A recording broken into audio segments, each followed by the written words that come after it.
When solving for open sentences to find what the variable is standing for, generally the rule that we follow is to do the opposite math to get the variable by itself on one side of the equation. I'll show a few examples that follow this rule, and then there's always going to be an exception to the rule, and I'll show an example of that as well. This first example, 6 plus x equals 13, the opposite of addition is subtraction. So I'm going to subtract 6 from both sides. Alright, my next step is to rewrite the equation after we do this. 6 minus 6 is 0. When we rewrite our equation, we know that 0 plus any number is not going to increase it. So we don't need to write the 0. We can simply put the x equals 16 minus 3, or 13 minus 6, sorry, is 7. Again, we'll double check our work by putting the 7 back into the original equation. 6 plus 7 equals 13. So we're good there. The next one is a multiplication problem. We've got 7 times y equals 42. In order to find y, we will divide because we're doing the opposite of multiplication. We'll divide by 7 to both sides. 7 divided by 7 is 1.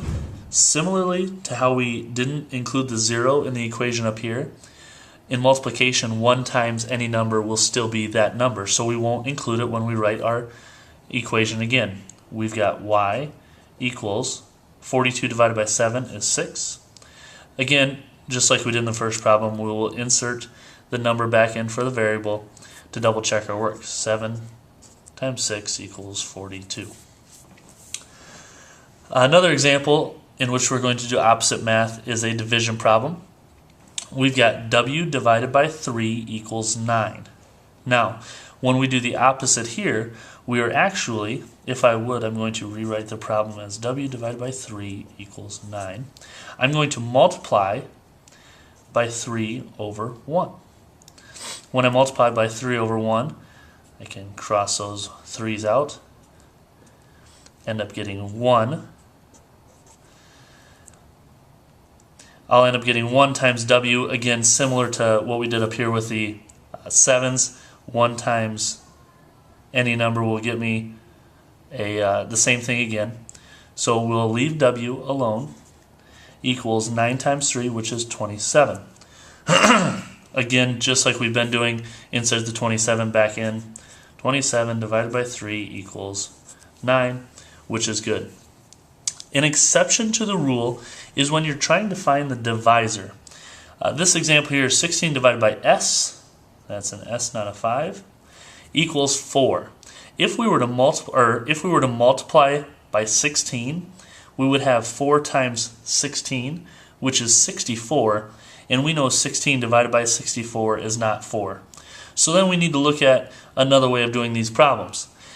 When we're looking for the divisor, we're actually going to have to flip the s to the other side, and we do so by multiplying by s, similar to how we did multiplying by 3 here.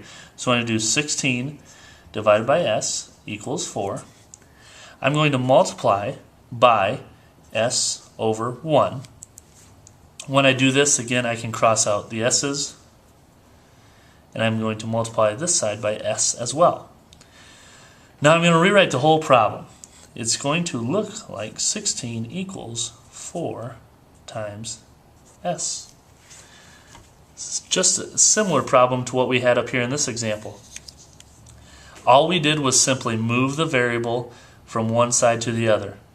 Now, when you think about division, another way to ask that is you can do s times what equals 4, or sorry, s times 4 equals 16. Well, that's similar to what we just did here. We just proved it mathematically. Now we are able to do our opposite operation. We divide by 4 on one side, divide by 4 on the other. When I rewrite my problem, I have 16 divided by 4 is 4 equals 4 divided by 4 is 1. Again, multiplication, we don't need to write the 1 times because we're just reiterating ourselves. And then I just have my s. When I go back to my original problem here, I'm going to plug in my 4 for the variable. 16 divided by 4 equals 4. Now I know these were all basic facts, but it still gives you the process in which you need to find the variable. One big thing that I need to repeat over and over again is to double check the work as I have shown here. Put it back in, and you'll see glaring obvious differences. For example, when I did the opposite math here and got 16 divided by 64 equals 4, that should send off red flags that we did something incorrectly. So double checking your work is going to save you a lot of time and a lot of hassle.